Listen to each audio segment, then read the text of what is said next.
For thousands of years, the world has celebrated Egypt's greatness, its pyramids, its pharaohs, its gods, but hidden beneath the sands lies a story many were never taught, a story of black kings who once ruled Egypt itself. Today, we uncover the forgotten legacy of the black pharaohs of Egypt and Nubia.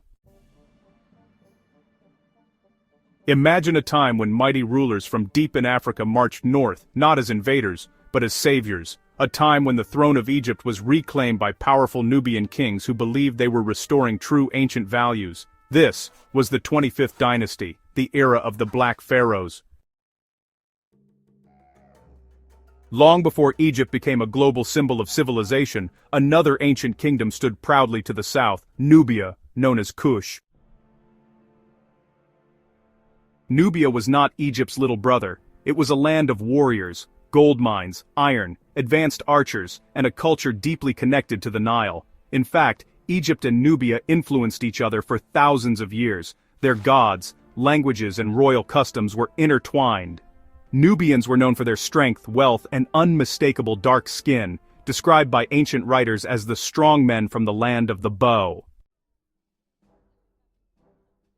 By the 8th century BCE, Egypt was weak, divided, and under threat, but in the south, Nubia was rising under a visionary king, Piye. Piye believed it was his sacred duty to reunite Egypt and restore divine order. So, he marched north with his armies, not to destroy Egypt, but to save it. His campaign was legendary. City after city surrendered in awe of the disciplined and righteous Nubian soldiers. By 728 BCE, Piye had taken the Egyptian throne, becoming pharaoh of both Kush and Egypt.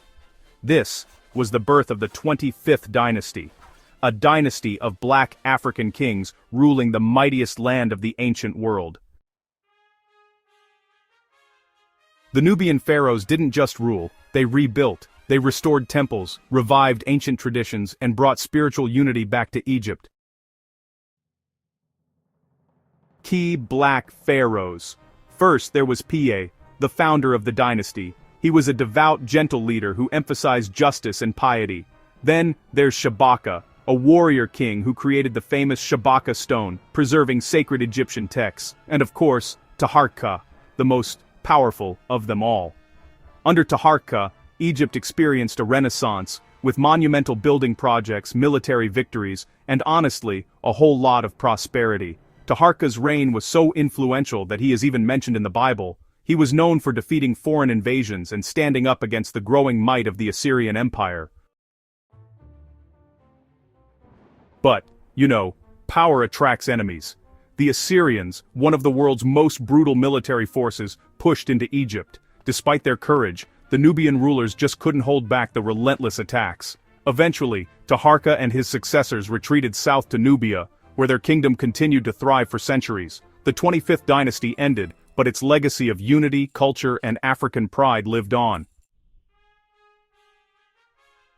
Today, pyramids still stand in Sudan, actually, more than in Egypt, silent monuments to the greatness of Nubia. The story of the Black Pharaohs proves something powerful. Africa's history is not a footnote. It is a story of empires, brilliance, and rulers who changed the course of civilization. And honestly, the world is only now beginning to rediscover it. This is the legacy of the Black Pharaohs of Egypt and Nubia. Like, comment, and subscribe for more hidden chapters of African history.